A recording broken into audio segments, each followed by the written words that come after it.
En effet, si vous pardonnez leurs fautes aux autres, votre Père qui est dans les cieux vous pardonnera aussi.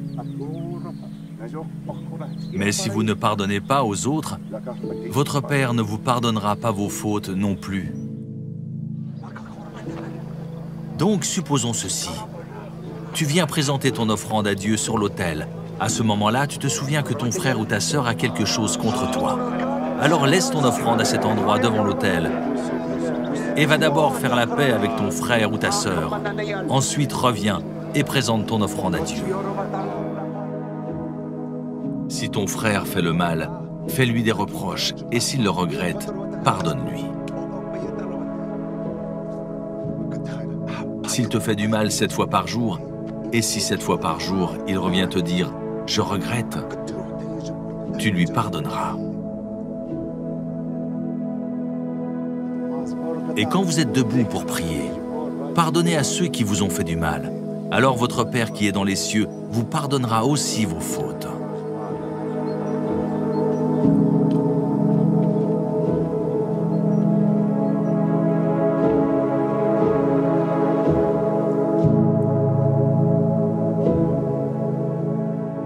Où sont-ils? Personne ne t'a condamné? La femme lui répond, « Personne, Seigneur. » Jésus lui dit, « Moi non plus. Je ne te condamne pas. »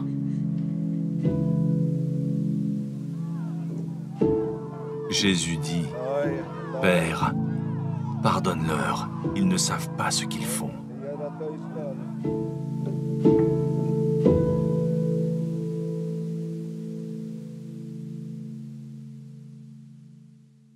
Bonsoir ou bonjour, je suis vraiment content de te retrouver à nouveau mercredi. Ce mercredi, en fait, pour la continuité de ce que j'ai commencé la semaine dernière, j'ai parlé du pardon et c'est un thème qui est à la fois fondamentalement important pour nous et aussi quelquefois extrêmement difficile.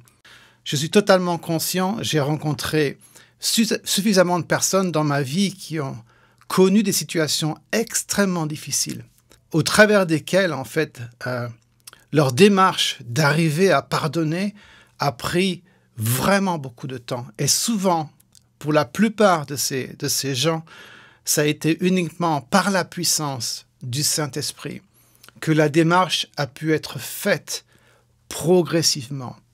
Je pense qu'il y a certaines situations extrêmes où il faut vraiment le Saint-Esprit. Le Saint-Esprit aide la personne à commencer à entamer une démarche qui va aller vers la guérison et vers le pardon. Je me souviens d'une vieille dame rencontrée en Israël, une dame qui avait survécu les camps de la mort, une juive qui avait survécu les camps de concentration. Elle avait encore, en fait, sur son poignet, tatoué son numéro, en fait, de prisonnière. Et c'est une dame qui a vu toute sa famille être exterminée, ses sœurs, ses frères et sœurs, ses parents. Et elle m'a dit, vous savez, maintenant, avec les années, j'ai enfin réussi à pardonner. Je n'ai plus de cauchemars, je n'ai plus de douleur, je n'ai plus mal dans mon cœur. J'ai encore le souvenir de ce qui a été fait. J'oublierai jamais, on n'oublie jamais ce genre de choses.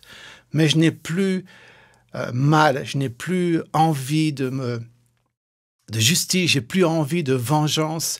C'est une œuvre que le Seigneur a fait dans ma vie. Et je lui ai posé la question, je lui ai dit, mais combien de temps ça a duré ce processus de guérison? Elle m'a dit, ça a duré 20-25 ans. Ça a été terrible, ça a été très, très, très long. Mais avec l'aide du Seigneur, avec l'aide du Saint-Esprit, j'ai enfin pu être libéré, en fait, de quelque chose qui était là dans ma vie. Et je ne voulais plus entretenir le souvenir de quelque chose qui était extrêmement ténébreux. Et le Seigneur m'a aidé. Ça a commencé pour elle au moment où elle s'est donnée au Seigneur Jésus et qu'elle a commencé à lire les évangiles et qu'elle a commencé à lire des choses que Jésus dit, prie pour tes ennemis, priez pour tes ennemis, priez pour vos ennemis. Et elle a commencé à rentrer dans ce processus de prière très progressivement, jusqu'à ce que le Saint-Esprit la conduise vers une guérison total. Ça, c'est un témoignage absolument extraordinaire, hors norme, parce que c'est vraiment quelqu'un qui a vécu des choses horribles, qui sont restées dans sa mémoire pendant très longtemps, et la douleur s'est imprimée dans son âme pendant très longtemps, mais elle a réussi, avec l'aide du Saint-Esprit, à être libérée. Et donc, je pense à certains de vos témoignages, notamment au témoignage de cette femme qui parlait de pardonner l'impardonnable parce que son enfant a été abusé. Et c'est possible. La preuve, si cette dame a pu faire ça, je pense que c'est possible. Mais ce que je sais avec assurance, c'est que le Saint-Esprit peut faire cette œuvre en chacun d'entre nous, quels que soient les niveaux de traumatisme qu'on peut avoir. Le Saint-Esprit nous vient en aide. Et lorsqu'on ne sait pas comment prier, il vient, et Romains 8 nous dit qu'il vient et il prie en nous, au travers de nous, des soupirs inexprimables. Et il nous aide, en fait, à purger toute cette peine et à rentrer dans la guérison. Donc, je viens d'une famille non-croyante qui s'est séparée quand j'étais très jeune et ça a créé très rapidement un vide émotionnel dans mon cœur. Et que j'ai essayé de combler en fait avec les garçons. Et je me suis retrouvée du coup dans des situations un peu délicates. À 14 ans, je me suis fait abuser par un homme plus âgé que moi. Et j'ai pris vraiment pas mal de temps à me rendre compte que voilà, j'avais été violée et que ça avait véritablement changé la vision que j'avais de moi-même et de mon propre corps. J'ai continué ma vie en parlant de sexe tout le temps, en pensant qu'à ça et au final en me perdant un peu plus. Mais pendant la même période, j'ai entendu parler de Jésus, de cette notion de pardon du péché, de délivrance et ça m'a touchée, mais surtout intellectuellement, de me dire que quelqu'un pouvait m'aimer, mais je voyais pas comment moi je pouvais changer. Moi, je pouvais avoir une transformation dans ma vie. Et j'ai continué dans la même spirale. Du coup, ma vie a continué en passant d'un garçon à un autre, sans vraiment me soucier de Dieu. Et en perdant petit à petit mon estime de moi-même.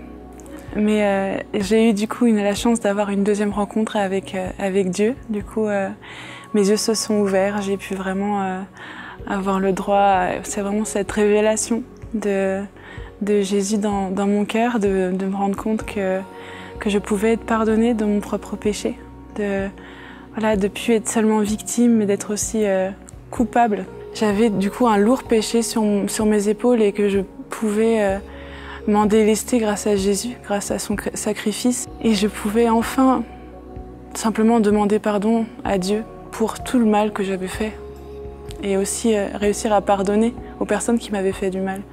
Et c'est vraiment Dieu qui m'a libérée de ce lourd fardeau et grâce à ça, j'ai vraiment pu trouver une nouvelle identité en Christ, une nouvelle joie, une nouvelle espérance et je sais qu'aujourd'hui, malgré tout mon passé, malgré tout ce que j'ai fait, je suis pure et je suis délivrée. Et j'ai vraiment été lavée. Et c'est quelque chose que je garde vraiment en esprit, d'être lavée et maintenant d'être prête pour l'éternité avec Dieu. Quelqu'un a posé la question, comment savoir si j'ai pardonné? Comment est-ce que je peux être sûr que j'ai pardonné? Et je comprends pourquoi on peut poser la question, parce que je comprends ce qu'il y a derrière la question. Ce qu'il y a derrière la question, c'est est-ce qu'il y a quelque chose en moi, un signe, une émotion, un sentiment qui me laisse dire là, j'ai vraiment pardonné. Je sens que maintenant, j'ai passé une frontière, une zone. Maintenant, j'ai pardonné. Je ne pense plus à la personne. Et c'est vrai qu'il y a certains signes, mais le point de départ, quand même, doit être une décision. Ce n'est pas une émotion. Le pardon doit être, au départ, être une décision qui se prend. Alors, c'est vrai que quelquefois, ce n'est pas possible. On n'arrive pas à prendre cette décision tant que certaines choses ne sont pas réglées. Mais le moment où l'individu fait ce choix de pardonner, là est le début d'une trajectoire. Là est le départ d'un chemin qui va vers la guérison. Donc, ce n'est pas une émotion, le pardon. Quand je décide de pardonner à quelqu'un, je n'ai pas d'émotion particulière. Le point de départ, c'est un choix. Je prends la décision de pardonner. Et comme on l'a vu la semaine dernière, lorsque la pensée de ce qui a été fait revient, lorsque le souvenir de l'offense revient, et il ne reviendra pas une seule fois, il reviendra plusieurs fois, là c'est important que je pardonne et que je continue à pardonner et que je dise à moi-même, que je me dise non, je refuse cette pensée parce que j'ai pardonné. Et si je ne fais pas ça, si je ne veille pas en fait à ça, à ce qui se passe dans ma tête, à mes pensées, progressivement je vais reconstruire l'offense. Je dis à mon cœur, je dis à mon âme, je dis à ma pensée, j'ai pardonné une fois pour toutes, je ne vais pas reconstruire, je ne vais pas repenser à ce qui a été fait, c'est terminé, j'ai pardonné, point à la ligne. Et c'est la raison pour laquelle dans certaines situations, comme je disais aussi la semaine dernière, le pardon n'est pas forcément la réconciliation. Il faut sortir de cette relation-là. Autrement, tu n'arriveras jamais à pardonner puisque chaque fois, l'offense va être là, carrément répétée. Mais lorsque tu as pardonné, même si la pensée revient, les pensées reviennent, assis-toi, base-toi sur le point de départ, à savoir, tu as pardonné. C'est un choix, c'est pas une émotion. Je dis souvent quand je parle des émotions, c'est une notion très abstraite, hein, l'émotion. Qu'est-ce que l'émotion? Mais je dis souvent que l'émotion est une bonne servante, mais une très mauvaise maîtresse. Si je me laisse conduire par mes émotions, parce qu'elles changent mes émotions, je vais être sans arrêt ballotté, je vais être en haut, en bas, en bas, en haut. Non, je fais un choix et progressivement, l'émotion, en fait, rattrape le choix que j'ai fait et une harmonie se fait entre ce que j'éprouve dans mon cœur, ce que je ressens et la décision qui a été prise. Donc, c'est important. Comment je sais que j'ai pardonné? Le point de départ, c'est je sais que j'ai pardonné lorsque j'ai pris la décision de pardonner. Après, c'est un processus. Et on l'a vu, quelquefois plus ou moins long, avec le Saint-Esprit qui fait, qui désinfecte, qui nettoie, qui enlève la douleur de l'offense, cet aiguillon de l'offense, jusqu'à ce que ta vie soit libérée en fait de cette douleur-là, de ce poids, de ces ténèbres quelquefois. Une autre question vraiment intéressante et très importante. Comment faire lorsque la personne n'est plus de ce monde, lorsqu'elle est décédée? Je n'ai pas pu recevoir le pardon d'elle, ou peut-être même je n'ai pas pu pardonner parce que cette personne-là n'est plus là, quoi. La personne ne pourra jamais venir me demander pardon, ou je ne pourrai jamais lui demander pardon, si c'est dans ce sens-là que les choses se situent. Et donc là, c'est à moi de faire la paix avec moi-même en demandant pardon au Seigneur si cette personne est partie et je n'ai jamais pu lui demander pardon. C'est entre moi et le Seigneur, je peux lui dire, Seigneur, voilà, cette personne est maintenant est partie de ce monde, elle ne m'a jamais pardonné, je reste là avec l'offense comme suspendu. Saint-Esprit, aide-moi à régler ce problème. Et je crois que le Saint-Esprit nous aide dans ce type de situation, t'aide dans ce type de situation. Tu n'es pas orphelin, tu as Dieu, tu as ton Père, tu as le Seigneur, et tu as tout le potentiel, tout le futur. Toi, tu es en vie, en fait. Hein. Toi, tu as la bonne part, tu es en vie. Même si tu souffres, tu es en vie. Tu as encore la grâce de Dieu pour pouvoir avancer, pour pouvoir régler certaines choses. On parle quelquefois de troubles de stress post-traumatique. Certaines situations sont tellement difficiles, ont tellement été difficiles qu'elles sont de vrais traumatismes. Et c'est important d'accepter le fait que dans certaines situations, il faut peut-être demander l'aide de quelqu'un, d'un professionnel. Parce qu'il y a certaines choses chrétiennes de préférence. Parce que, voilà, il y a tout le côté, en fait, du surnaturel qui rentre en ligne de compte. On a besoin d'aide dans certaines situations pour démêler certaines choses. Donc, si c'est ton cas, n'aie pas peur d'aller voir quelqu'un qui puisse vraiment t'aider à cerner un petit peu la situation, peut peut-être te donner des pistes de prière, des pistes de façon de penser, y compris de penser à ce qu'on t'a fait, à ce qui s'est passé. Il y a des gens qui sont d'excellents thérapeutes, qui peuvent vraiment nous aider à sortir le corps de Christ, être équipés aussi de ces gens qui sont spécialistes de la psyché, de l'âme, de la pensée, et qui peuvent vraiment aider l'individu à sortir d'une situation qui semble être sans issue. C'est fondamental de ne pas rester dans une situation comme ça. Les années passent et il y a tout l'avenir à construire. Il ne faut pas penser que parce que tu as vécu un traumatisme, toute ta vie va être comme ça. Ça, c'est ce que l'ennemi voudrait te faire croire, mais le Seigneur a d'autres plans pour toi. On va prendre quelques minutes, une petite respiration, et on se retrouve après. Gardez-vous de pratiquer votre justice devant les hommes pour en être vus. Autrement, vous n'aurez point de récompense auprès de votre Père qui est dans les cieux. Lors donc que tu fais l'aumône, ne sonne pas de la trompette devant toi comme font les hypocrites dans les synagogues et dans les rues, afin d'être glorifiés par les hommes. Je vous le dis, en vérité, ils reçoivent leur récompense lorsque vous priez. Ne soyez pas comme les hypocrites qui aiment à prier debout dans les synagogues et au coin des rues pour être vus des hommes. Je vous le dis en vérité, ils reçoivent leur récompense. Mais toi, quand tu pries, entre dans ta chambre, ferme ta porte et prie ton Père qui est là dans le lieu secret.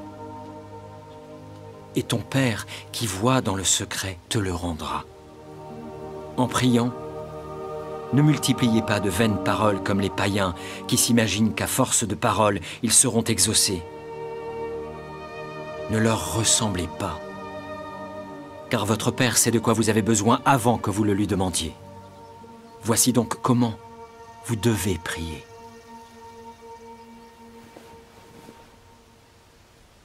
Notre Père, qui es aux cieux, que ton nom soit sanctifié, que ton règne vienne, que ta volonté soit faite sur la terre comme au ciel. Donne-nous aujourd'hui notre pain quotidien. Pardonne-nous nos offenses comme nous pardonnons à ceux qui nous ont offensés. Ne nous induis pas en tentation, mais délivre-nous du malin. Car c'est à toi qu'appartiennent, dans tous les siècles, le règne, la puissance et la gloire. Amen. Anaïs Nin, femme de lettres américaine, nous dit qu'on voit rarement les choses telles qu'elles sont, on les voit telles que nous sommes. On voit rarement les choses telles qu'elles sont, on les voit telles que nous sommes. Et c'est vrai qu'on a notre lecture de la vie, notre perspective sur la vie, notre façon de lire une situation est imprégnée de notre propre vécu. Et donc, à la lumière de ce qu'on a partagé, de ces traumatismes, des choses qu'on a pu subir et de la difficulté qu'on peut avoir à pardonner et à prier, c'est important de comprendre que la tendance est de construire des murs pour se protéger, et ces murs deviennent comme une prison. Et on finit par voir les choses de la vie, à être un peu spectateur de la vie, mais en voyant les choses avec une certaine couleur, avec un certain bémol, à cause de ce que nous avons vécu. Et on ne voit pas les choses telles qu'elles sont vraiment, on ne voit pas les opportunités telles qu'elles sont vraiment, on les voit en fonction de ce qu'on a pu vivre et ressentir. Et le danger, c'est qu'on recycle les mêmes pensées sans arrêt. Il y a deux exemples très intéressants dans la Bible. L'exemple de Jacob est l'exemple des 12 espions les 12 espions, en fait, symbolisent vraiment bien la pensée du peuple hébreu en Égypte. Mais Jacob, il avait Joseph, son fils Joseph, qu'il aimait au-dessus des autres parce qu'il l'avait eu dans sa vieillesse. Donc, il lui fait une tunique, c'est l'histoire, une tunique multicolore. Et quand les frères de Joseph voient comment leur père, en fait, traite Joseph quand ils voient qu'il l'aime plus qu'eux, en fait, ils vont être extrêmement jaloux. Joseph n'arrange rien parce qu'il va commencer à interpréter les rêves et il va les donner vraiment sans aucun filtre. Hein. Joseph, il va dire les choses telles qu'elles sont et les frères vont être encore plus jaloux. Ils décident de le jeter dans une citerne et ensuite de le vendre aux Madianites. Ils vont tuer un bouc, tremper cette tunique, cette belle tunique multicolore que Jacob avait faite exprès pour Joseph. Il la trempe dans le sang. Ils la donnent à leur père en disant « Reconnais si c'est là la tunique de Joseph. » Et donc, Jacob voit cette tunique ensanglantée et il va refuser en fait d'être consolé. C'est intéressant ce texte. Il va refuser d'être consolé. Il va dire « Non, c'est avec mes cheveux blancs, j'irai vers mon fils qui est mort, mais ce n'est pas lui qui viendra vers moi. » Il refuse la consolation. Il refuse la consolation. Et pendant une bonne vingtaine d'années, il ne va jamais oublier cette tunique ensanglantée et pendant 20 ans, il va croire un mensonge. Il va croire que son fils Joseph a été déchiré par une bête féroce, alors qu'il était en Égypte, en train en fait de laisser le Seigneur dérouler le plan qu'il avait pour son peuple. Mais Jacob a cru un mensonge pendant plus de 20 ans. Et c'est intéressant parce que nulle part dans la Bible, il est dit que lorsque c'est arrivé, nulle part il est dit que Jacob a consulté l'Éternel pour savoir ce qu'il en était. On peut se poser la question, que se serait-il passé si Jacob s'était mis en prière et avait dit « Éternel, montre-moi ce qui s'est passé, montre-moi si Joseph est encore vivant, aide-moi à comprendre ce qui s'est passé. » Mais nulle part la Bible ne parle de ça. La Bible ne dit pas que Jacob a consulté l'Éternel. Et donc, pendant toutes ces années, il a dû monter un scénario dans sa tête. C'est pas difficile, on le ferait tous. Et il a dû avoir des cauchemars, nuit après nuit, à voir son fils Joseph être dévoré par une bête sauvage. Mais il a cru un mensonge et il est devenu extrêmement négatif. Extrêmement négatif. Il a vécu avec ces ténèbres, ce nuage noir dans sa vie pendant plus de 20 ans. Et c'est uniquement à la fin, lorsque ses fils reviennent de l'Égypte, ils étaient partis en Égypte pour ramener de la nourriture, parce qu'il y avait une famine sur tout le pays, en fait. Et c'est uniquement quand Jacob réalise que ce que ses fils lui racontent, que Joseph est vraiment vivant, quand il voit les chariots d'Égypte, quand il voit toute la nourriture, là, il se lève de son lit et tout à coup, il y a quelque chose qui se brise en lui. Je crois que ce qui se brise, c'est cette espèce de dépression, ce mensonge qu'il avait cru. Et là, il se lève et c'est intéressant parce que la Bible dit, elle ne l'appelle plus Jacob, elle l'appelle Israël. C'est comme si, au moment où il a réalisé, il est redevenu l'homme qu'il avait toujours été appelé à être. Et il y a eu cette pause de 2 décennies parce qu'il a cru un mensonge et parce qu'il était resté en fait avec le souvenir de cette tunique ensanglantée. Donc, Jacob n'arrivait plus à voir les choses telles qu'elles étaient. Il voyait les choses telles que lui les comprenait, avec ce qu'il avait vécu, avec le souvenir de cette tunique ensanglantée. Il ne pouvait plus voir les plans de l'Éternel. Il voyait les choses au travers du filtre de ce traumatisme qu'il avait vécu. Pour ce qui est des 12 espions, ceux qui sont partis, envoyés par Moïse pour explorer la terre promise, 12 espions dont 2 étaient Josué et Caleb. Ces 2 seuls, Josué et Caleb, sont revenus avec un rapport en fait positif. Et les 10 autres sont revenus et ont été extrêmement négatifs lorsqu'ils ont parlé de la terre promise. Et on trouve ça dans Nombre 13.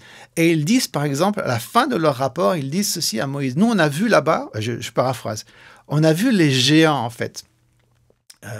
Et quand on les a vus, nous étions à nos yeux comme des sauterelles, et c'est ce que nous étions à leurs yeux. Nous étions à nos yeux comme des sauterelles, et c'est ce que nous étions à leurs yeux. Comme s'ils étaient allés leur demander à ces géants, est-ce qu'on a l'air petit à côté de vous? Est-ce qu'on a l'air de sauterelles? Donc, leur perspective était tellement négative. Tellement négative. Ils étaient encore dans cette espèce de culture de l'Égypte, de la maison d'esclavage.